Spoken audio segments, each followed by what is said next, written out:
இரவு முழுவதும் தூங்கியாச்சு, இருந்தும் சோர்வாகவே இருக்கு. உங்களுக்கு இதுதான் பிரச்சனை. இன்றைய ஆண்ட்ராய்டு யுகத்தில் செல்போன் இரண்டர கலந்த வாழ்க்கையில் யாருமே இரவு நேரங்களில் சரியாக தூங்குவதில்லை. இரவு 2 மணி வரை செல்போன் பார்க்கின்றனர். அதில் படங்கள், ரீல்ஸ், வீடியோக்கள் பார்க்கின்றனர்.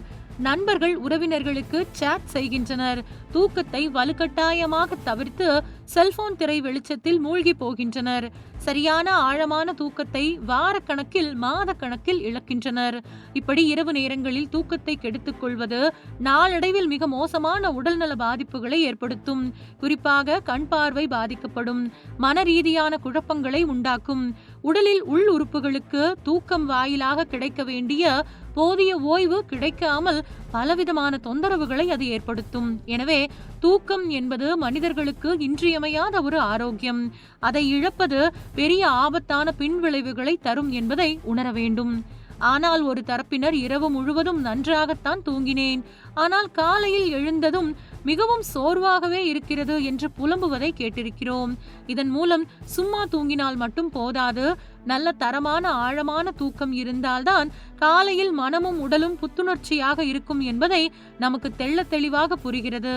தூக்கம் முழுமையாக, முறையாக இருந்தால்தான் உடலுக்கு உற்சாகம் கிடைக்கும். இரவு முழுவதும் 7 மணி நேரம், 8 மணி நேரம் தூங்கியும் உடல் இப்படி சோர்வாக இருப்பது ஏன்? அதற்கு பின்னால் இருக்கும் காரணங்களும் அதை சரி செய்யும் வழிகளையும் இப்பொழுது தெரிந்து கொள்ளலாம். சிலருக்கு இரவு நேரத்தில் அடிக்கடி முழிப்பு வரும். அதனால் தூக்கத்தின் தரம் பாதிக்கும். அதாவது தொடர்ச்சியான நீண்ட தூக்கம் கிடைக்காது.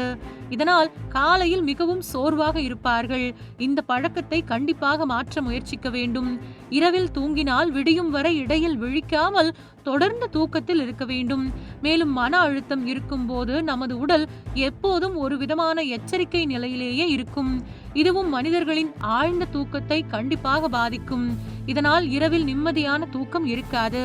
மனசு ரிலாக்ஸ் ஆக இருந்தால் தூக்கமும் எளிதாக இருக்கும். அதனால் தூங்க போகும்போது கவலைகளை மனதில் இருக்காமல் பார்த்து கொள்ள வேண்டும்.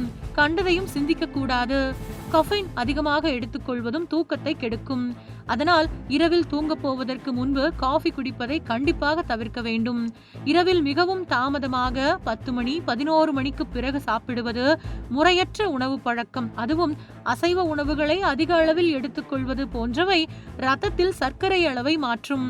இதுவும் நல்ல தூக்கத்திற்கு ஒரு பெரிய தடையாக இருக்கும். உடலில் இரும்பு சத்து, magnesium, vitamin D, vitamin B12 போன்ற சத்துக்கள் குறைவாக இருந்தாலும் அது எப்போதும் சோர்வுக்கு வழிவகுக்கும்.